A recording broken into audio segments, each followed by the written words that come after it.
విచిత్రాల నిధి ఓ విధి విచిత్రాల నిధి వింత కథల సారథి ఆశ నిరాశల వారధి నిరంకుశ నిర్ణయాల నిర్దయవానిధి ఓ విధి విచిత్రాల నిధి ఓ విధి విచిత్రాల నిధి.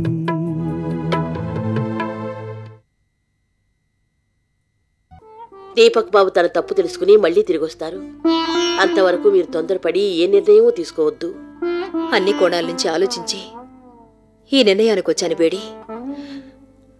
అయినా మనసుల దూరమై కలిసి ఉండడం కన్నా దూరంగా ఉంటేనే మంచిదనిపిస్తోంది. అమ్మమ్మా, నువ్వే అలా అంటే ఇంక నేనేమనుకోవాలి? ఎంతగానో ప్రేమించిన మావయ్య నా మీద ద్వేషం పెంచుకున్నాడు.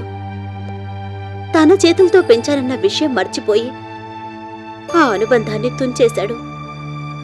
కన్నీళ్లు తుడిచిన మావయ్యే కంటతడి పెట్టేలా చేశాడు. ఈ పరిస్థితుల్లో నువ్వు లేని ఈ ఇంట్లో నేను మాత్రం ఎలా ఉండగలనమ్మమ్మా? నీతో పాటు నేను వచ్చేస్తాను. సంధ్య, ఈ విషయంలో ఇంకేం మాట్లాడొద్దమ్మమ్మా. ఏమిటి మేడం ఇది? మిమ్మల్ని నమ్ముకుని మీ నీడలోనే మేము హాయిగా బతుకుతున్నాం. మీరు వెళ్ళిపోతే మేమేమైపోతాం? మా కోసమన్నా మీరుండాలి. ప్లీజ్ మరొక్కసారి ఆలోచించండి. అనుబంధాలతో ఆత్మీయతలతో కళకళ్లాడిన ఈ ఇంటిని వెలవెలబోయేలా చేయకండి. మంచితనం మానవత్వం వెలుగులతో నిండిన ఇంట్లో చీకటిని మిగిల్చకండి. నా మాట విని మీ నిర్ణయాన్ని మార్చుకోండి. బేడి, ఇది నేను అనుకోకుండా తీసుకున్న నిర్ణయం కాదు, బాగా ఆలోచించి తీసుకున్న నిర్ణయం. ఇంకా ఇక్కడుండి దీపక్ని బాధ పెట్టలేను. అందుకే వెళ్ళిపోతున్నాను. నువ్వైనా నన్ను అర్థం చేసుకో. ఉన్న పళ్ళాన్ని ఎక్కడికి వెళ్తారు మేడం? ప్రస్తుతానికి ఫామ్ హౌస్కి వెళ్ళిపోతాం. తర్వాత ఏమిటనేది అక్కడికెళ్ళి ఆలోచిస్తాను. సంధ్య, మనకు కావలసిన బట్టలు అవి సర్దేస్తే మనం బయలుదేరదాం. అలాగే అమ్మమ్మా.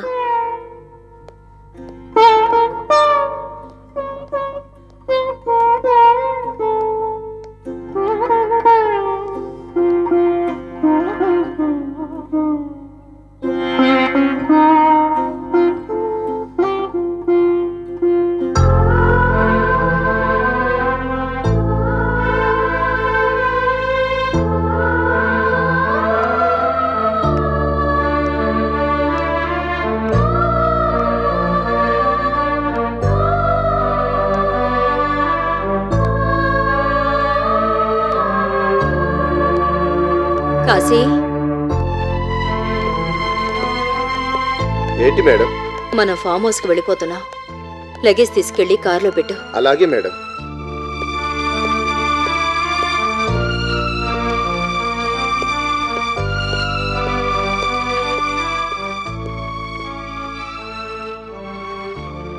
బేడి, నాకు ఇంటితో అనుబంధం ఈనాటిది కాదు. కష్టం సుఖం, అదృష్టం దురదృష్టం, ఆశ నిరాశ, బాధ ఆనందం, అనుమానాలు అవమానాలు అన్నీ అనుభవించేశాను. ఈ ఇంట్లో దేని చూసినా ఆ జ్ఞాపకాలు వరదలా వచ్చి నన్ను ముంచెత్తుతాయి, నన్ను మరో ప్రపంచంలోకి తీసుకెళ్తాయి. అంతటి అనుబంధం ఉన్న ఇంటిని వదిలి వెళ్ళిపోవాల్సి వస్తుందని నేను కలలో కూడా ఊహించలేదు. మనం అనుకున్నది అనుకున్నట్టు జరగకపోవడమే జీవితం అని సరిపెట్టుకుని వెళ్తున్నాను.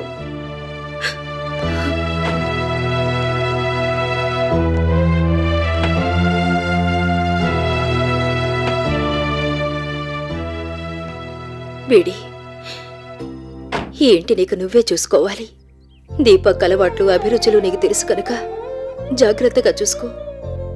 బయటెక్కడో భోంచేస్తూ ఆలస్యంగా ఇంటికొచ్చి నిద్ర లేకుండా చేసుకుంటే ఆరోగ్యం పాడవుతుందని నచ్చచెప్పు. మనసులో అనవసరమైన ఆలోచనలేవి పెట్టుకోకుండా హాయిగా ఆనందంగా ఉండమని చెప్పు. బేడి, ఎన్నేళ్లుగా నువ్వు చూపించిన అభిమానానికి, నువ్వు చేసిన సర్వీసుకి వెలకట్టలేను. ఇచ్చిన జీతంతో కొలిచి నిన్ను చిన్నబుచ్చలేను. ఏ జన్మలో రుణమో ఈ జన్మలో తీర్చుకుంటున్నావని అనుకుంటాను. మేడం, వెళ్ళొస్తాను బేడి.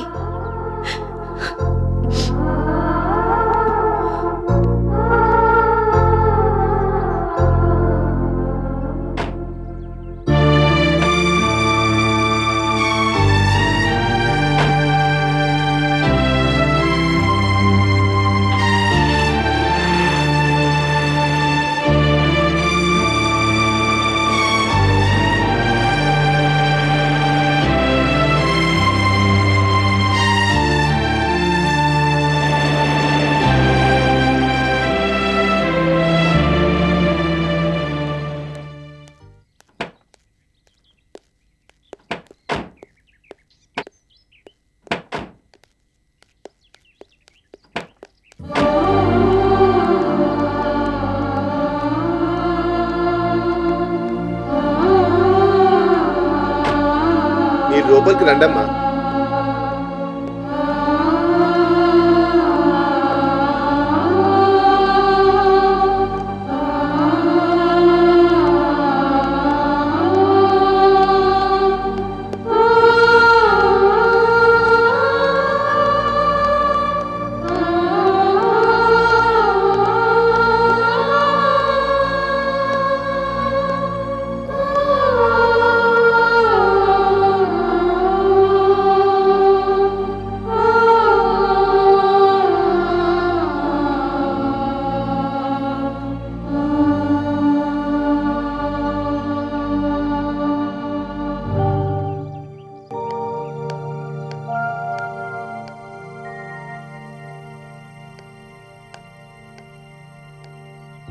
ఏంటమ్మా ఆలోచిస్తున్నావు?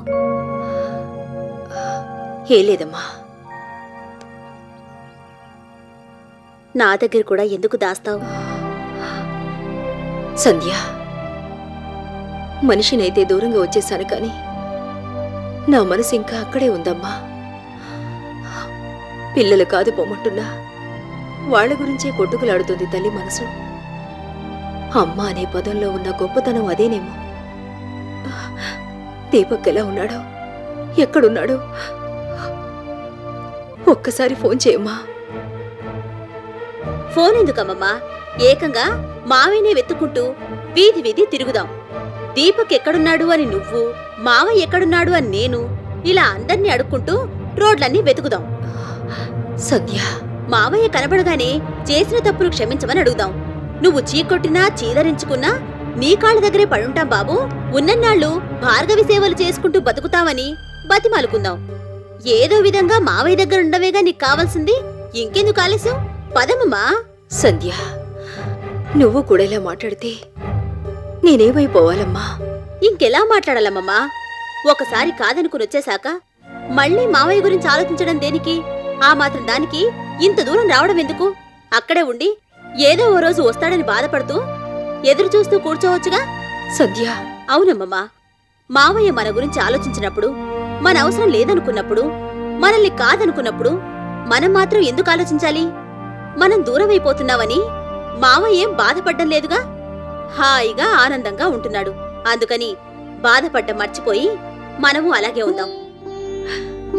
ఎంత ప్రయత్నించినా నేనలా ఉండలేకపోతున్నాను సంధ్య. తప్పదమ్మమ్మా. ప్రేమలు అభిమానాలు ఇచ్చిపుచ్చుకునేవిగా ఉండాలి. ఇవాళ మావయ్య ఇవ్వడానికి సిద్ధంగా లేడు, పుచ్చుకోవడానికి సిద్ధంగా లేడు.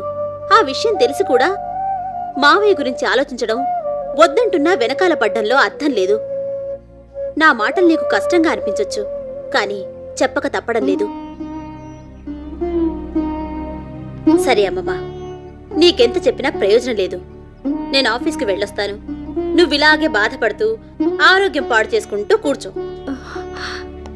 సంధ్య,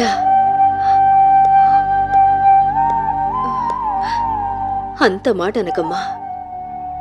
అనుకోకుండా తగిలిన ఈ దెబ్బ నుంచి తేరుకొని నా మనసు దిటవు చేసుకునేంతవరకు నువ్వైనా నాకు తోడుండమ్మా. ఉంటానమ్మమ్మా. నా కోసమైనా నువ్వు కాస్త ధైర్యంగా ఉంటానంటే ఉంటాను. ముందు లోపలికి వెళ్దాం పదా.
అమ్మా,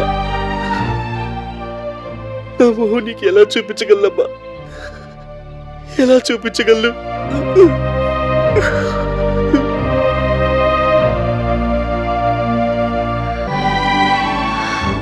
నా మొహం చూడ్డానికి కూడా దీపక్ ఇష్టం లేదన్నమాట. ఏంటమ్మమ్మా ఇది? ఎన్నిసార్లు చెప్పినా వినిపించుకోవు. అందుకే చెప్పాను ఇంటికి వెళ్ళిపోదామని, లేదంటే మావయ్యని వెతుకుంటూ వెళ్దామని. అది కాదమ్మా, రాత్రి అనగా వెళ్ళినవాడు ఎంతవరకు రాలేదంటే ఏమనుకోవాలి? నా దగ్గరికి రాడు సరే, కాని ఇంటికి కూడా రాలేదంట. బేడీ నాకు అరగంటకోసారి ఫోన్ చేసి చెప్తోంది. ఆఫీసుకు కూడా వెళ్ళలేదంట. కంగారుగా ఉండదమ్మా? ఆ కంగారు తల్లిగారికి కాని కొడుకు గారికి లేదు. దేనికైనా ఓ హద్దు ఉంటుందమ్మమ్మా. ఇలా బాధపడుతూ నన్ను బాధ పెట్టాలనుకుంటే నీ ఇష్టం. నేనింకేం చెప్పను.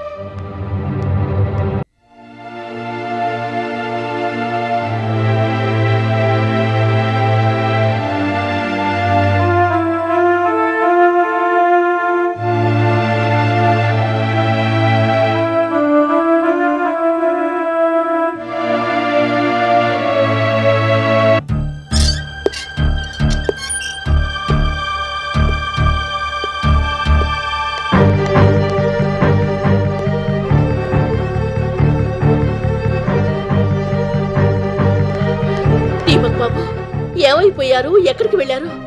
ఒక్క మాట అయినా చెప్పకుండా వెళ్ళిపోయి ఎందుకు బాబు అందరినీ ఇంతలా బాధ పెట్టారు? రండి బాబు, రండి.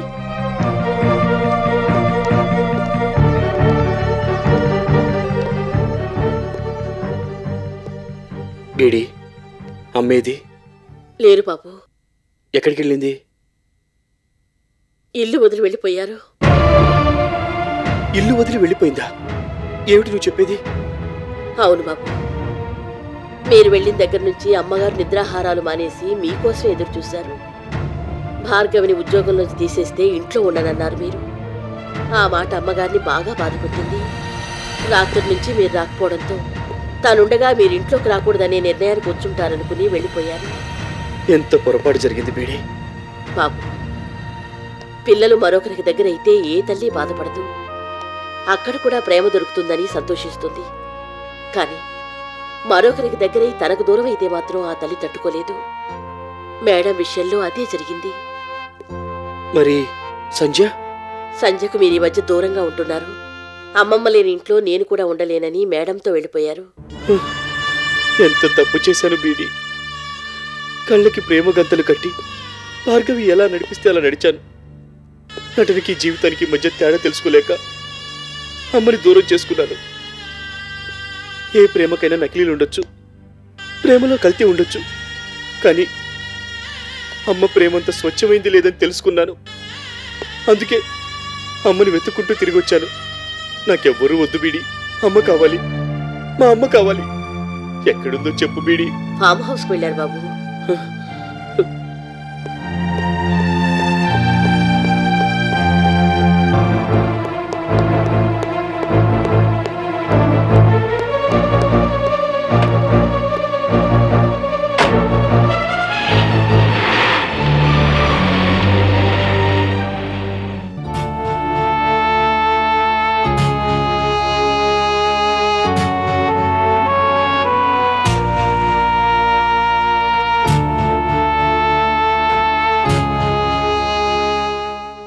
అమ్మా.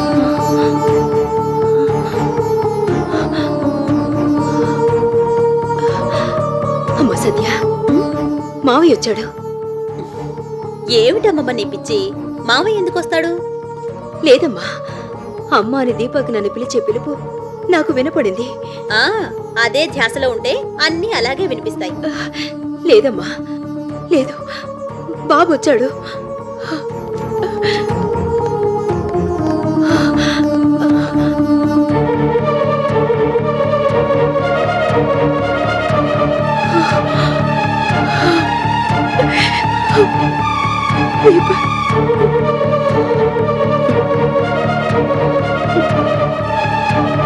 అమ్మా,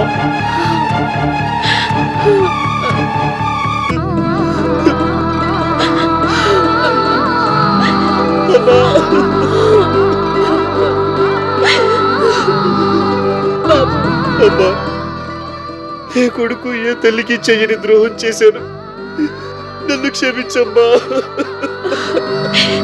బాబు, నిన్ను కాదన్నందుకు, నీ మాట విననందుకు మోసపోయానమ్మా, దారుణంగా మోసపోయాను.